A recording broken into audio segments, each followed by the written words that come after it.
छात्रों की आवाज बनकर राहुल गांधी जी ने कोटा से एक छात्र आंदोलन की बहुत बड़ी हुंकार भर दी है। जी हाँ, अब तक ये देखा जाता था कि छात्र हित को लेकर जब जब कुचला जाता था, तो आज तक भारतीय राजनीति के पटल पर कोई बड़ा नेता छात्रों के साथ खड़े होने की इस तरीके से हिम्मत नहीं दिखाया है, जो हिम्मत राहुल गांधी जी ने दिखाया है। वरना क्या था, पेपर लीक हो गए, हम सुनते आ रहे थे और फिर ये भी देखते थे कि सड़कों पर छात्र आंदोलन करते थे, लाठियां बरसाई जाती थी और फिर उसी तरीके से हम वापस अपनी ज़िंदगी पर लौट जाते थे। लेकिन उन छात्रों का क्या हुआ, उनका भविष्य कैसा हुआ, इसके बारे में हमने कभी विचार नहीं किया, जिसकी शुरुआत आज देश के सबसे बड़े विपक्ष के नेता आदरणीय राहुल गांधी जी ने कर दी है। जी हाँ, पहले आप देखिए वीडियो, किस तरीके से कोटा से नज़ारा निकल करके सामने आ रहा है।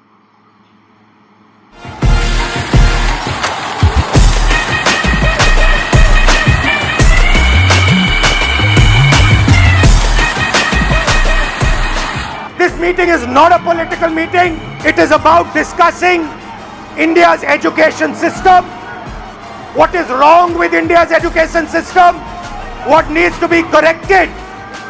और इस प्रोग्राम की सबसे बड़ी खासियत ये थी कि राहुल गांधी जी ने पहले ही आते ही इस प्रोग्राम को नॉन पॉलिटिकल घोषित कर दिया।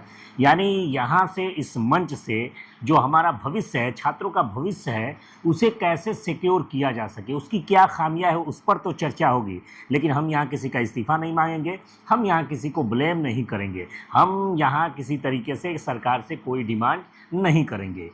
This meeting is not a political meeting. It is about discussing India's education system, what is wrong with India's education system, what needs to be corrected in India's आकांक्षा नाम की एक छात्रा से की।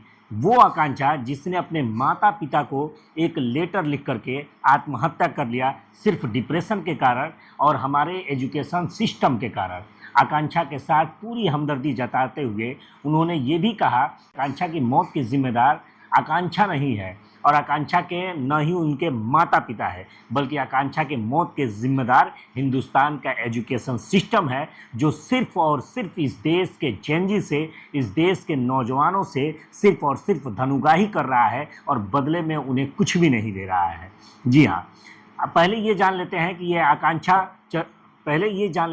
आकांक्षा चतुर्वेदी है कौन। तो मध्य प्रदेश के मऊगंज के रहने वाली एक लड़की, जो कि नीट की छात्रा थी और इनके पिता जो है वो फार्मर थे, वो किसान थे। किसान क्रेडिट लोन लेकर लगभग 3 लाख का अमाउंट लेकर अपनी बेटी को नीट की तैयारी करा रहे थे, नीट की कोचिंग करा रहे थे, नीट की पढ़ाई कर रहे थे। पिता नागपुर के अंदर एक कुक थे, खाना बनाने का काम करते थे और किसी तरीके से पैसे की व्यवस्था करके चाहते थे कि मेरी बेटी डॉक्टर बन जाए। लेकिन नीट का तो पेपर लीक हो गया और नीट के पेपर लीक होने के बाद पेपर में कोई भी किसी भी प्रकार की इस तरीके से तत्काल सरकार की तरफ से कोई ऐसा अनाउंसमेंट नहीं किया गया कि जिसके कारण उसे उम्मीद लग सके आकांक्षा को कि एक बार पेपर लीक ज़रूर हुआ है, लेकिन दोबारा हम इससे पा सकते हैं अपने अचीवमेंट को, दोबारा हम पेपर लीक की समस्या से नहीं जूझेंगे। इस तरह का कोई आश्वासन नहीं मिला और आगे जो एग्ज़ाम होगा उसकी अनिश्चितता के कारण आकांक्षा डिप्रेशन में चली गई और डिप्रेशन में इस तरीके से गई कि उसे सुसाइड करना पड़ा, उसे आत्महत्या करना पड़ा, उसकी मौत हो गई।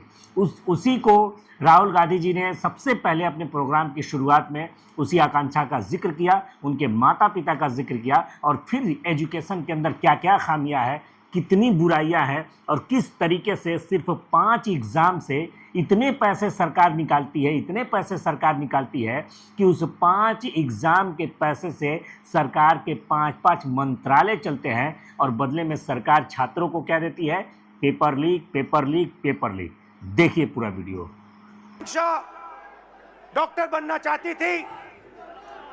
इनके पिता से कुछ दिन पहले मेरी बात हुई, पैरालाइज्ड है, कर्ज लिया, आकांक्षा का नीट का पेपर लीक हुआ और आकांक्षा कहती है, लास्ट लाइन मैं आपके लिए पढ़ूंगा, सॉरी मम्मी पापा, मैंने सब बर्बाद कर दिया आप दोनों का,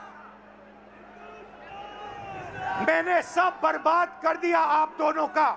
सच्चाई ये है कि ये आकांक्षा की गलती नहीं थी। ये आकांक्षा के माता पिता की गलती नहीं थी, ये एजुकेशन सिस्टम की गलती थी। हिंदुस्तान का एजुकेशन सिस्टम अपने बच्चों को प्रेशराइज करता है, स्ट्रेस देता है, दबाता है, कुचलता है, और ये देश के लिए सही नहीं है। मैं चाहता हूं कि हम सब एक साथ मिलकर we work together to ensure that no student in this crowd, no student in this country ever feels what this young lady felt, ever feels the desire to kill themselves. That is what this meeting is about. This meeting is not a political meeting. It is about discussing India's education system, what is wrong with India's education system, what needs to be corrected in India's education system. Whatever I'm going to present here is based on data, and I'm absolutely sure, 100% sure, that every single political party, every single leader in India will accept what we are saying here. There is nothing in this presentation that anybody in India will not accept. Every single student will accept what I'm going to say here because it is the truth, 100% the truth. One person out of this whole function, इस पूरे function में से एक व्यक्ति, सिर्फ एक व्यक्ति IAS में जा सकता है। इस पूरी भीड़ में से आईआईटी में कितने जाएंगे? सर, आईआईटी में भी ज्यादा सीटें तो नहीं है, एक 30। या दो इस पूरी भीड़ में से, सकते हैं। इस पूरी की पूरी भीड़ में से 30 लोग, सिर्फ 30 लोग, मतलब यहां पे जो खड़े हैं वो आईआईटी में जाएंगे। और नीट का दिखा दीजिए, 180 लोग, 3000 में से, इस पूरी भीड़ में से 180 लोग नीट में डॉक्टर बनेंगे। These are the odds you are actually facing. You are facing 1 in 3000. You are facing 30 in 3000. You are facing 180 in 3000. And this group of people, these are the best that we have. So you are not competing with ineffective, incompetent people. You are competing with the best in the country, and these are your odds. I think this is a crime. I think this is an insult to every single young person in this country. These are not the odds that our young people should be facing. You are very brave. You are very strong. That's a different matter. But this is stressful, this is unfair, and this is brutal. The Indian education system is a rejection system. It is not a selection system. That is the fact that we are facing. Right? Do you agree with this? Yes, sir. Now, I don't mean to discourage you, because the system के पैसे सिर्फ इन 5 रास्तों से बनते हैं। यह मैं आपको नीट का उदाहरण देना चाहता हूं। देखिए इसको, आप ये नीट का एग्जाम ले रहे हो, थोड़ा इस साइड आ जाओ so crowd can see. This is the NEET exam, and this figure is an insult to this country. This is a crime. Now let me explain. मैं समझाता हूं ये क्या है, इसको आप समझिए. नीट में 22 लाख स्टूडेंट्स एग्जाम लेते हैं. 22 लाख स्टूडेंट्स एग्जाम लेते हैं नीट का. उनकी फैमिलीज में से, आपकी फैमिली में से, आपकी फैमिली में से 1.32 लाख करोड़ रुपए हर साल लिए जाते हैं. 1,32,000 करोड़ रुपए 22 लाख परिवारों के जेब में से खींचा जाता है. भाइयों और बहनों, जितना पैसा एक साल में ये 22 लाख लोग देते हैं, उतना ही पैसा हिंदुस्तान की सरकार अपने पूरे के पूरे एजुकेशन बजट में डालती है. 22 लाख लोग एक एग्जाम के लिए एक साल में उतना पैसा देते हैं जितना हिंदुस्तान की सरकार अपने पूरे के पूरे एजुकेशन बजट में डालती है. आप सोचिए इसके बारे में. बट बात यहां नहीं रुकती, बात इससे बहुत आगे जाती है. ये देखिए, 5 सबसे बड़े एग्जाम, ये आपका सपना है. यहां पे जो भी युवा आए हैं, ये आपका सपना है. SSC, UPSC, RRB, JEE, NEET, these are your dreams. 2 crore students take SSC, 5 lakh students UPSC, 3.58 crore students RRB, 15 lakh students JEE, 22 lakh students NEET. Most of the people who take these exams, most of them will not go through. NEET में से 3,000 में से एक निकलेगा. JEE, UPSC आपका मैंने दिखाया, UP में से, यूपीएससी में से एक व्यक्ति निकलेगा. सॉरी, नीट में से 180.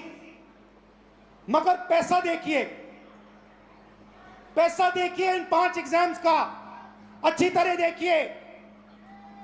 5 exams, Gen Z families, 3.5 lakh crore रुपया आपके जेब में से निकलता है, आपके परिवारों के जेब में से निकलता है, लोन से निकलता है, दर्द से, दुख से निकलता है.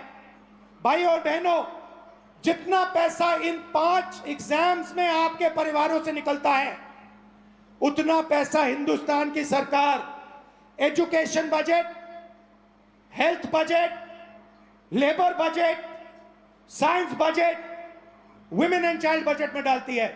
मतलब 5 मिनिस्ट्रीज का पैसा, बजट का पैसा हर साल इन एग्जाम्स के माध्यम से आपके परिवारों के जेब से निकाला जाता है. और फिर उसके बाद आपको कहा जाता है कि दरवाजा बंद है, आप आईआईटी में नहीं घुसे, आप नीट में नहीं घुसे, आप आरआरबी में नहीं घुस पाए. यह हिंदुस्तान की एजुकेशन सिस्टम की रियलिटी है. तो ये है हिंदुस्तान का एजुकेशन सिस्टम. इसको देखिए अच्छी तरह. India's education system is a extortion machine. ये आपसे पैसे लेने का सिस्टम है. ये सिर्फ शिक्षा देने का सिस्टम नहीं है. ये एग्जाम के बेसिस पर आपसे लाखों करोड़ रुपए छीनने का सिस्टम है. थोड़ा सा मैं आपको इसके बारे में बताता हूं. यहां पे सारे के सारे लोग इस सिस्टम से निकले हैं. Public schools, public sector education Hindustan में ना के बराबर है, खत्म कर दिया गया है। वहां पे आपको टूटा हुआ पब्लिक स्कूल दिख रहा है। यहां पे प्राइवेट स्कूल है, आप प्राइवेट स्कूल में गए, आपको प्राइवेट स्कूल ने कहा कि देखिए हम ठीक से अपना काम नहीं कर सकते हैं, आपको ट्यूशन की जरूरत होगी। प्राइवेट स्कूल में आपने पैसा दिया, ट्यूशन में आपने पैसा दिया, और फिर एग्जाम्स आए, सीबीएसई एग्जाम हुआ। आपने अभी देखा होगा सीबीएसई एग्जाम में करेक्शंस में प्रॉब्लम्स आई। उसके बाद आप आगे बढ़े, कॉलेज की ओर गए, कॉलेज में फिर से रीवैल्यूएशन हुआ। कॉलेज में आप गए, कॉलेज आपसे कहता है ठहरिए, हम अपना काम ठीक से नहीं कर सकते हैं, आपको कोचिंग की जरूरत होगी। आपसे पैसा फिर से कॉलेज जाने में लगता है, कोचिंग देने में लगता है, स्कूल में यूनिफॉर्म बनाने में लगता है, हॉस्टल का लगता है, और फिर आप आते हैं सबसे बड़ी दीवार के सामने। 5 एग्जाम, लाखों लाखों करोड़ रुपए आपके जेब से खींचा जाता है, आपके परिवारों के जेब से खींचा जाता है।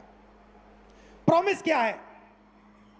प्रॉमिस है 5 लाख रुपए दो, 10 लाख रुपए दो, एग्जाम करो और हम आपको रोजगार देंगे। प्रैक्टिकल बात है।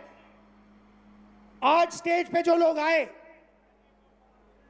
वो अपने बच्चों को आईआईटी, आईएएस, आईपीएस क्यों भेजना चाहते हैं, इंजीनियर क्यों बनाना चाहते हैं? रोजगार के लिए, कि स्टेबल जॉब मिले, बेरोजगार ना हो। माता पिता ने कहा हम चाहते हैं कि हमारी भी देखभाल बच्चे कर पाए। तो ये एक प्रकार का कॉन्ट्रैक्ट है। हिंदुस्तान का एजुकेशन सिस्टम आपसे कह रहा है school, college, uniform, tuition, books, ये सब आप दोगे, लाखों करोड़ रुपए आपके जेब से निकलेगा, और फिर आपको हम स्किल्स देंगे और रोजगार देंगे। अब आते हैं रोजगार की सच्चाई पर। रोजगार की रियलिटी क्या है ये देखिए। इस सिस्टम में, और इस बात को अच्छी तरह समझिए, इस सिस्टम में अगर 1000 बच्चे जाते हैं, घुसते हैं, तो 1000 में से सिर्फ 12 बच्चों को, अच्छी तरह सुनिए, 1000 बच्चों में से सिर्फ 12 बच्चों को रोजगार, सैलरीड रोजगार मिलता है। 1000 में से 12 मतलब इस भीड़ में 36 लोगों को, सिर्फ 36 लोगों को परमानेंट जॉब मिलेगा। दूसरे नंबर देखिए, तकरीबन 300 लोग बेरोजगार रहेंगे, वो काम नहीं करेंगे, उनके लिए कर्जा, नशा, ये लाइन है। उस साइड तकरीबन 700, 1000 में से 700 लोग या गिग वर्कर, उबर चलाएंगे, ओला का काम करेंगे, या फिर मनरेगा का काम करेंगे, इनफॉर्मल सेक्टर में काम करेंगे, सेल्फ एम्प्लॉयमेंट होगा, कुली का काम करेंगे। तो 2 झूठ बोले जा रहे हैं। पहला झूठ कि ये शिक्षा का सिस्टम है, ये शिक्षा का सिस्टम नहीं है, ये एक्सटॉर्शन का, पैसे लेने का सिस्टम है। और दूसरा झूठ, शिक्षा के बाद आपको रोजगार मिलेगा, नहीं मिलेगा। 1000 में से 12, इस भीड़ में से 36 लोगों को, सिर्फ 36 लोगों को ग्रेजुएट सैलरीड जॉब मिलेगा। और ये सुनिए, सबसे मजेदार आंकड़ा सुनिए, यहां पे आईआईटी जो ग्रेजुएट्स आए, सॉरी जो आईआईटी का एग्जाम ले रहे हैं, ये सुनिए, हिंदुस्तान में 100 इंजीनियर्स में से आज, अगर हिंदुस्तान में से इंजीनियर्स को आप देखें तो 100 इंजीनियर्स में से 80 इंजीनियर्स बेरोजगार हैं। तो हमारा कहना क्या है, हम अभी आज राजनीति की बात नहीं कर रहा हूं, मैं हिंदुस्तान के भविष्य की बात कर रहा हूं, आपके भविष्य की बात कर रहा हूं, आपके फ्यूचर की बात कर रहा हूं, देश के फ्यूचर की बात कर रहा हूं। हमें इस सिस्टम को बदलना होगा, हमें इस सिस्टम को बदलना होगा और इस सिस्टम को ठीक करना होगा। शिक्षा के सिस्टम का क्या मतलब होता है? The education system we want allows you, every single Indian, to dream big. जो भी आपका सपना है, बड़ा से बड़ा सपना, वो आपको देखना चाहिए। एजुकेशन सिस्टम का दूसरा काम, जो भी आपका सपना है उसे पूरा करने का काम हिंदुस्तान के एजुकेशन सिस्टम का होना चाहिए। और तीसरी बात, सबसे जरूरी बात, आपका सपना पूरा करना मगर लोएस्ट कॉस्ट पे, बिना आपके जेब से लाखों करोड़ रुपए छीनने के से करना चाहिए। ऐसा सिस्टम हम चाहते हैं, इसलिए हमने ये पहली मीटिंग की है। आपका मैं दिल से धन्यवाद करना चाहता हूं, आपके सुझाव चाहता हूं, आपके ओपिनियन चाहता हूं, आपका इनपुट चाहता हूं। ये मूवमेंट है, इसकी शुरुआत है, आप मूवमेंट को ज्वाइन कीजिए। हमें बताइए किस प्रकार से हम इस सिस्टम को बदलें, क्या आपका ओपिनियन है, क्या रास्ता हिंदुस्तान को लेना चाहिए। दिल से आपका धन्यवाद कहना चाहता हूं।